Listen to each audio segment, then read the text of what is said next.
Welcome to the episode of Gear Check. Yo, mag-video muna tayo dito sa bahay. So, gear check. Medyo check natin yung gears ko or yung mga ginagamit kong gamit sa pag-film sa mga travel vlogs, sa photo shoots, stuff like that. So, first is the drone. Let me get the drone. So, drone. This is my drone, guys. It's a DJI Mavic MINI.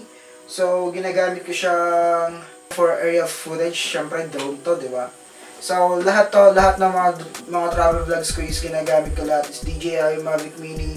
So, if you wanna get this kind of drone, here's some footage. And, sa price niya yan, around siguro 20 plus. 23 maybe yung FMC package niya or Fly More combo. I don't recommend this anymore because labas na sila ng bagong model which is the DJI Mavic MINI 2, which it has 4K, so mas maganda na yun. Mas mataas resolution niya. So ito kasi 2K lang to, pero hindi ako nagto 2K. Nagto 1080p lang din ako kasi 1080p lang din yung camera ko, so minamatch ko lang din. And yeah, ano bang meron dito sa DJI Mavic MINI? First, we get the drone. Here's the drone itself, the remote control, and then yung batteries niya. I have 3 batteries. Ginawa ko siya pala is FMC. Included na yung bag, batteries, drone itself, and the remote control. And some stuff kasi naiwan ko sa Batangas. So next gear. So well guys, next gear natin is the MOZA Aircross 2.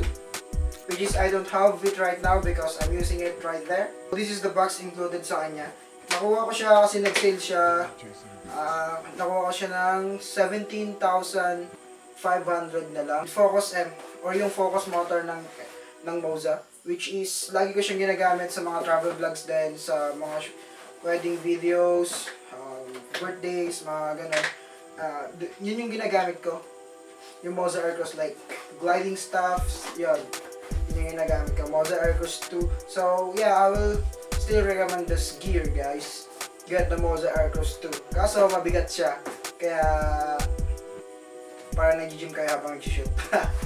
Well, okay, next gear natin, my main camera, which is I don't have it right here right now because nandun siya. Yan, nag-film kasi tayo ngayon, which is the NIkon D5500.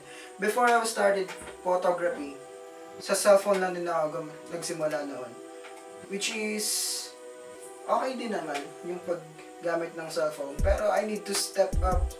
Pero wala pa akong masyadong wala pa akong masyadong hilig sa photography nun. Parang point shoot, and then marami nagko-compliment, "Ay, okay yung gawa mo, parang ganito ganyan." Edi parang namomotivate ako, and then ayun, medyo pre-practice ko na ng pre-practice. You'll gain experience soon sa mga gusto mag-start dyan. Yeah, Nikon D5500. Why Nikon? Ayun sabi ko nga, baguhan pa lang ako noon, wala pa akong alam. Nagbi-video ako, yes, Nikon ang gamit ko, which is Nikon sucks in video, honestly, but it will get the job done, you know? Kasi at the end of the day, camera pa rin yan. Nasa user na yan. Kahit anong ganda ng gear mo, pangit man yan, basta gear.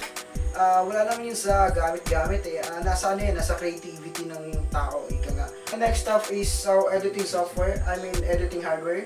Is the Asus TUF FX506, which is, it has Ryzen 5 4K series, GTX 1650 Ti, and 8 gigs of RAM, 32,000 frequency. Yun yung frequency niya, 32,000.